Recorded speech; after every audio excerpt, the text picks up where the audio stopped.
Après la Seconde Guerre mondiale, l'Allemagne a été divisée entre les puissances victorieuses. Cependant, pourquoi cela n'a-t-il pas été le cas pour le Japon?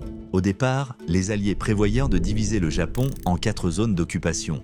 L'Union soviétique devait contrôler le nord, le Royaume-Uni le sud, la Chine une autre partie, tandis que la majeure partie du territoire serait sous administration américaine. Toutefois, à la fin de la guerre, le président américain Harry Truman refusa catégoriquement d'impliquer l'Union soviétique dans l'occupation du Japon. Cette décision ne rencontra pas une opposition significative car les États-Unis possédaient l'arme nucléaire, ce qui leur conférait un pouvoir de négociation supérieur. Quant à la Chine, elle n'était pas intéressée par une participation à l'occupation, préférant se concentrer sur la récupération de l'île de Formose, aujourd'hui Taïwan, et de la Mandchourie, qui constituaient ses priorités stratégiques. De son côté, le Royaume-Uni, épuisé économiquement et militairement après la guerre, devait gérer le démantèlement de son empire colonial. Il n'était donc pas en mesure de prendre part à l'administration du Japon. En conséquence, à partir de 1945, le Japon est resté sous le contrôle exclusif des États-Unis jusqu'en 1952, sans être divisé comme l'Allemagne.